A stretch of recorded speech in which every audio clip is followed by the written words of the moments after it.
parler de ce qui concerne le figuier desséché. Tokolobela na nzete ya mosuke. Babengi yango nzete ya mosuke. Oyo ekaukaki. Bien-aimé dans le Seigneur, biso lokola bana na Nzambe, tango nyonso toza koya liboso ya nkolo na biso, quelle que soit ma plateforme digitale, quelle que soit na église présentielle, quel que soit esika oyo babengi yo po yoka liloba na Nzambe, zala moto ya esengo. Nabandi koloba eke esika nyonso oyo sangani pona koyoka oyo ezali pensée de l'Éternel, zalaka moto na esengo.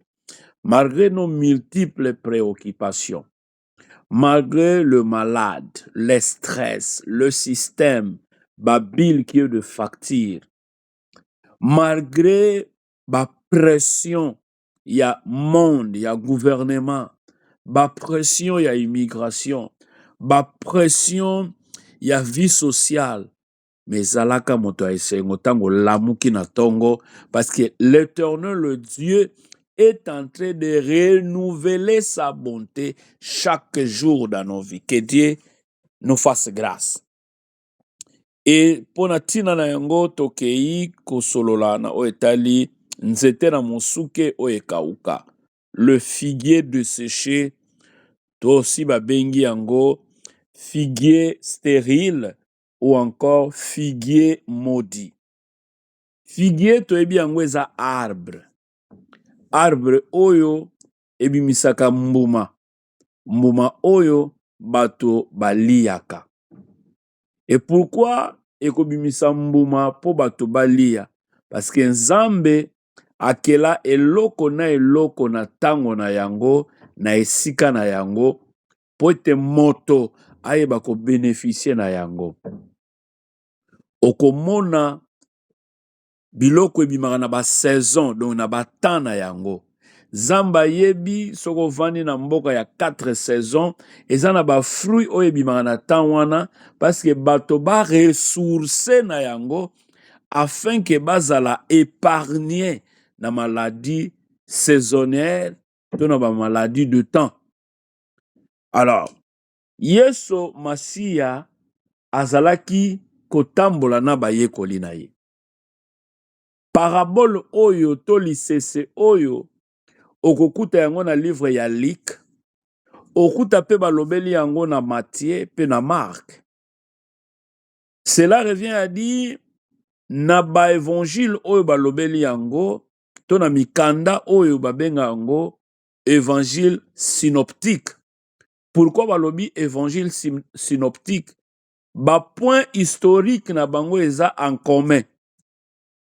Lisolo ndeko ya beti na oyo mosusu ndenge ya lobeli, soki otali yango na suka nango bango nyonso bazoloba likambo moko. Yango babengaka évangile synoptique. Et toke ko comprendre, to tirer message na biso na Luc chapitre 13. Eza moulaï de 1 à 9, mais biso to reste épinglé na partie 6 à 9.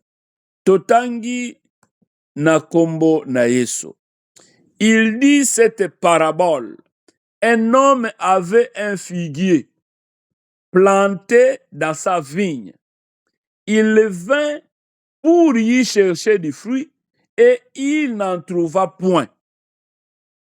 Alors, il dit au vigneron, voilà 3 ans que je viens chercher du fruit à ces figuiers et j'en ne trouve point.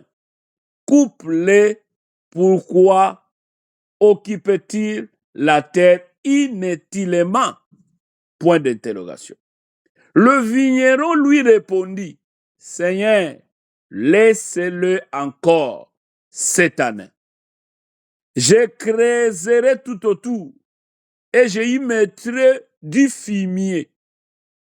Peut-être à l'avenir donnera-t-il du fruit, sinon, tu le couperas. Parole de l'Éternel. Bien-aimé dans le Seigneur, ceux qui ont mati, ndenge na lobaki obandi, na ebandeli. Lisolo oyo bazolobela biso eke figuier ezalaki eza kobota te. Na français balobi stérile. Donc azopesa semence te. Mais zo rappele biso que Dieu a respectaka liberté ya nature. Et il donne aussi toujours le temps pena moyen ya ko réaliser et que mbuma na mbuma apesa ton nzete na nzete apesa mbuma na tango nango. Amen, église. Alors, je n'ai plus loin pour en comprendre que Jésus aussi, il respectait toutes choses. Parce que Zali li il manifeste envers l'homme. Dieu manifeste envers l'homme. C'est pourquoi, pendant que nabandai ko méditer, j'ai compris une chose. Eza na relation, to eza na bolingo, to eza na bénédiction, o ezali verticale, horizontale, entre l'homme et Dieu, ou bien entre Dieu qui est au ciel et l'homme. Donc, connexion asymétrie. Nyonso kokaki kosala kati na mokili, ozala serviteur, ozala mwana na nzambe, ozala osambelaka te, esengeli oyeba tata na biso azali olikolo. C'est pourquoi, dans l'oraison dominicale, pendant que Jésus enseignait aux disciples, oh ba monaki ba disciples ya Jean ba bandai ko bondela. Balobi maître, enseigne-nous à prier comme les disciples de Jean. Jésus savait qu'un jour, esengaki a zonga. Et pendant qu'il va revenir en esprit, et que les hommes basent déjà dans l'exercice de prier. Et alors, pendant que vous allez prier, vous allez dire, notre Père qui est aux cieux, que ton nom soit sanctifié. Dans la nyonso tokoka kikosala, nous comprenons qu'il y a un Dieu suprême, il y a un tout-puissant au-dessus de toutes choses, qui nous donne une relation horizontale. Otoza biso naye. Mais sans oublier, pendant que le Tout-Puissant opère dans nos vies, alléluia Église, pendant qu'il est en train d'opérer dans nos vies, il a créé aussi la relation verticale. Relation verticale veut dire Dieu qui nous donne horizontalement et il veut que nous aussi, nous ayons des relations connectées avec les êtres humains. Que Dieu vous bénisse. La relation avec les êtres humains, on a bien dit relation verticale, c'est par l'homme que Dieu bénit. Quand il dit Dieu bénis-moi, oui, a yoki, a exaucé, il doit maintenant envoyer l'homme. Il y a temps na yo, il y a saison na yo, il y a opportunité na yo. Alors, Jésus a manifesté où le Dieu se manifeste vers l'homme. N'a pas inquiétude, n'a pas interrogation, n'a mituna. C'est lui qui est la réponse. Ce qui est ali problème ezalaka exercice mathématique. Na kati ya problème esengeli ozwa solution. Or après avant ozwa solution esengeli ozwa formule. Or avant que nous ozwa formule esengeli ozala na ba données. Ba données nini ba pesio na vie na yo qui t'amène à s'inquiéter. Ba données ce sont des informations. Sont même na ordinateur. Ce sont des informations nde batu bayeba ko stocker, stockage. Quelles sont les informations aujourd'hui ya monde? Quelles sont les informations aujourd'hui na église? Quelles sont les informations aujourd'hui na famille na yo? Quelles sont les informations aujourd'hui bipai na mipai et bandi ko stresser yo? Alors Jésus nous donne la formule où Sengelito utilisé, c'est la parole de Dieu, qui est la lumière à nos sentiers. Et la parole de Dieu nous connecte aussi à la prière. La prière, ezali lokola ba demande pendant que ça la ba exercice. Or na quatre exercices, il y a de matériel, tous les arithmétiques où il faut utiliser. Et ça na wo kokai ko sala, oko multiplier oko soustraire, oko additionner, oko ajouter. Mais ce qui est important, na ba signaux arithmétique nyonso ya vie, na ba gymnastique nyonso ya mata kita ya vie, oza na posa ya solution qui est la réponse. Amen, Église. Oh, je parle à quelqu'un. Or, na ba signaux ya vie, oza na besoin ya réponse, o ezali solution. Alors, Yesu aye na motuna oyo, et s'il donnait du fruit, c'est par là, oyo biso te ko comprendre. O nzete ya mosuke to figuier, na origine nango, tokuti yango mingi na Afrique, pe na Asie mineure. Or, l'Asie mineure, c'est là aussi on nous parle de l'histoire de la parole de Dieu. Pourquoi bake ko toucher toujours na nzete ya figuier? Ce qu'on m'a dit, c'est que je disais, un jour, il y avait un genre, donc un homme de Galilée, qui est Jésus, et il y avait aussi l'affaire d'un Galiléen, Oyo Pilate, Ayebaki ko massacré. Il y avait des gens que Pilate massacrait avant même qu'il condamne Jésus, notre maître, notre Seigneur. Alors il a donné le sacrifice, il a donné les offrandes, et Jésus leur répondit, Nalikambo elekaki avant aya koloba makambo. Alors, est-ce que bino bokanisi que Galiléen oyo azalaki moto ya masumu koleka ke bato nyonso na mboka na Galilée po ayeba kosibir sori ya lolenge boy so tangi de 1 ti 6 o comprendre et alobi na bino boy pona nyonso soki bino bobongwani te makambo esalameli ye ekokaki kosalemela bino plus pire encore. Alors les 18 personnes au batikalaki bazalaki tué na shit na tour ya Siloé. Mais biso to teleme mingi kuna te to keine siko Yesu abandi siko kopesa lisese na makambo ba yeko ebisa ye. Quelqu'un avait un figuier à plantaki et puis aye ko luka mbuma po alia. Je descends rapidement pour na faire expliquer likamboyo pour te comprendre. Tango toyaka liboso na Nzambe, Dieu, il est le maître des temps et des circonstances. Amen, Église. Lokola zalaka le maître des temps et des circonstances, ayebi likambo na biso. Mais motuna nanga ezali. Maître aye, maître c'est Jésus. Mokolo bilanga. Aye. Atali na nzete ya figuier ya mosuke. Nzete ebotite. Alobi, azalaki na posa ya kolia mbuma. Azalaki na posa ya kolia mbuma. Eke ebotite. Abia, ifona katango. Mais batali soko tangi na ba version mususu toke na Mark o comprendre balobi que si maye kotala yango eboti te balobi non eza na saison na yango te. Alors to tuni motuna pourquoi ye lokola Nzambe ye lokola mokeli na nyonso ayebi eke oyo nyonso etali likambo ya saison ye ayebi yango, mais pourquoi akosenga mbuma na saison na été? Nous avons compris. Nzoka likambo etali saison, année, trimestre, l'ère, et ça likambo moto. Biso nde bato totalaka ère.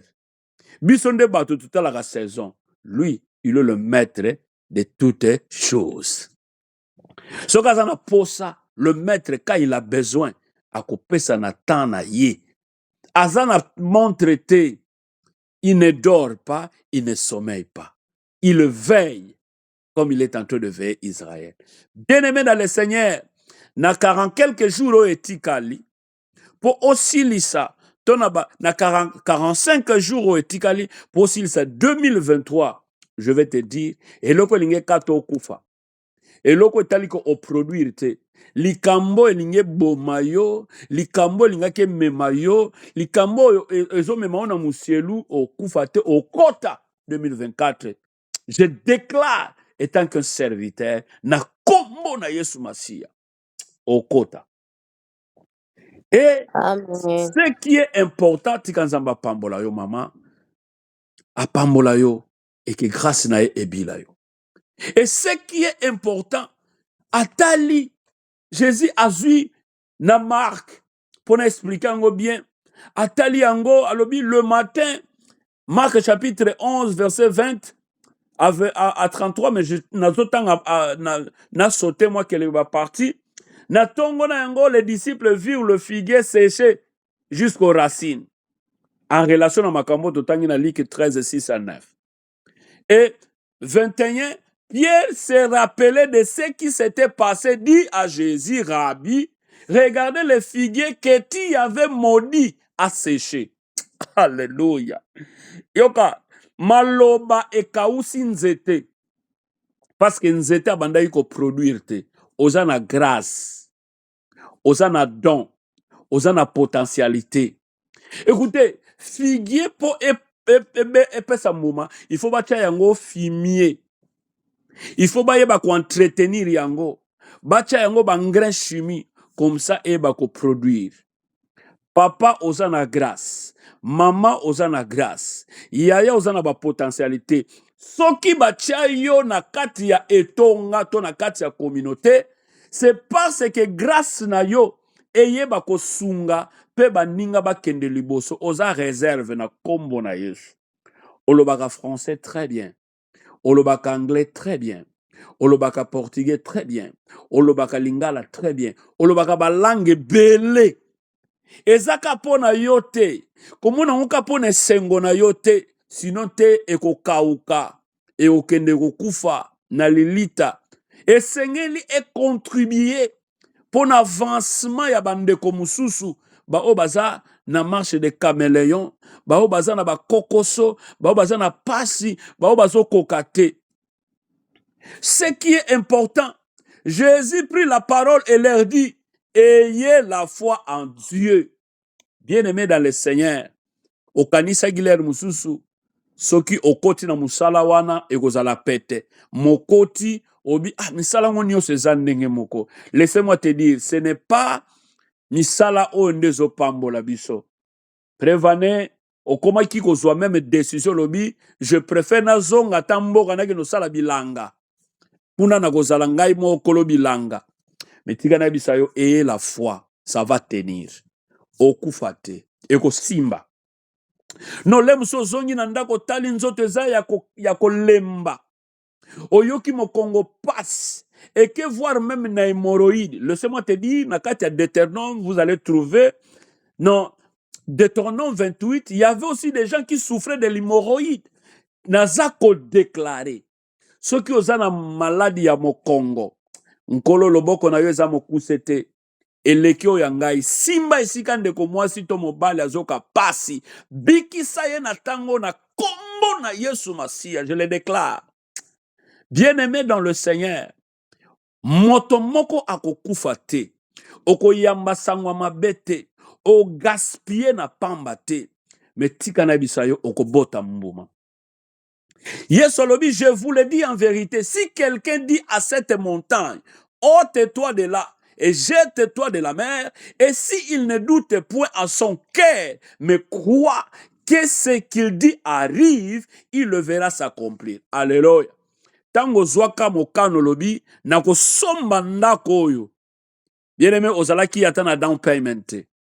Tango kataki mokano lobi, nazo somba mutuko oyo. Ozalaki na muswata na down payment. Tango babisi yo, otala ikuto kofuta ngo pendant combien des années, mais pour ça na yo ezala ke na somba yango. Mais laissez-moi te dire, ceux qui ndako sombi, ceux qui mutuko sombi, ceux qui ba fourniture oza nango sombi, combien de plus fortes raisons? La grâce que Dieu dépose dans ta vie et la foi. Ayez la foi. Kondima, c'est ça la vie chrétienne. La vie chrétienne est basée dans la foi. Fondement, la vie chrétienne, c'est la foi. Écoutez, parabole oyo elingi kolobela biso nini poto comprendre. L'air mususu ezali kobota te stérilité, on peut comprendre. Par rapport ya biso toza ko porter ba fruit te, tozo marqué te na nzela ya foi. Pourquoi Yesu alingai kaka alia mbuma ya mosuke to ya figue alors que ezalaki na saison na été? Pourquoi? Toye ko comprendre que Yesu alingaki a surprendre bango parce que c'est lui qui guérit. Oh, si tu es malade, tu es guéri au nom de Jésus. Jésus toucha le lépreux et le lépreux était couru. Abiki siembala moko. Akutani na ba publicain, alobi na bango ma CCP asosoli maloba. Bien-aimé dans le Seigneur, Yesu Masia, il veut pardonner nos péchés.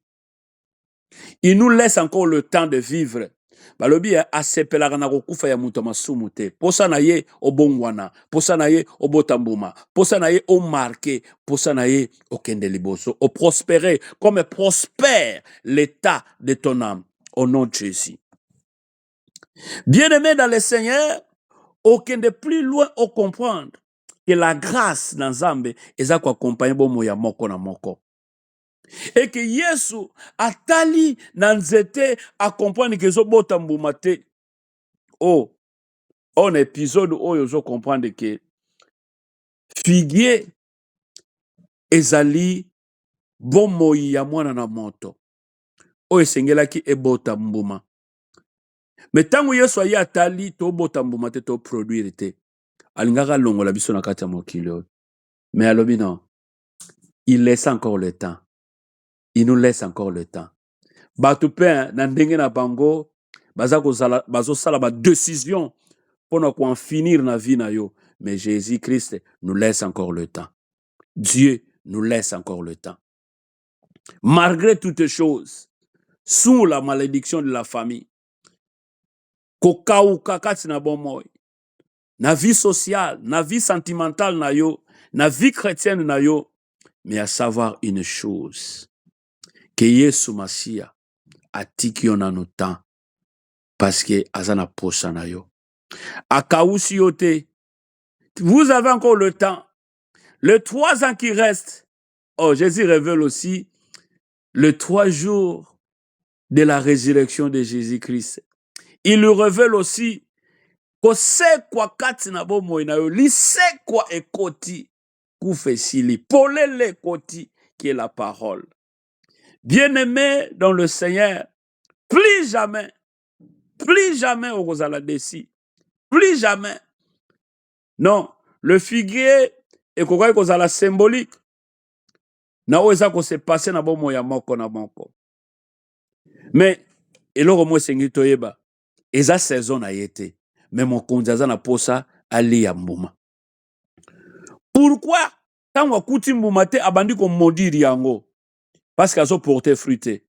Alors que ezala ki saison na yete. Le figuier pe na vigne so o comprendre. O komona ke Bible zo mema biso très loin pour nous désigner Israël et le bota na Nzambe. La parole de Dieu nous amène à comprendre que Nzambe na biso azana posa quelque chose. Okufate, je répète, okufate yo na le bota na yo. L'église na biso to lela te, to kunda mutu te, ko se préoccuper te, zama mukanda. Nzamba osaila yo likambo kamwe. Bato nyonso bakenda kosamba me yo sambi te oke na boîte aux lettres okuti ya yo réponse na yo. Zambe salango ezala ndengwana na kombo na Yesu Masia. Bien-aimé dans le Seigneur, ce qui est important na mona yo zala na esengo. Na mona yo zo seka. Na mona yo zo yemba loyembo ya sika. Soki eza na basi kati na biso to na mabota na biso baza na bazemi bako bota lokola basi ya Israël. Tango bazoluka baboma mwana parce que bayebi ke mwana zoya na elaka basi babotisaka bafemme sage baloba ke non basi ya Israël baza na makasi tant tokei tokuti deja esi baboti. Alléluia.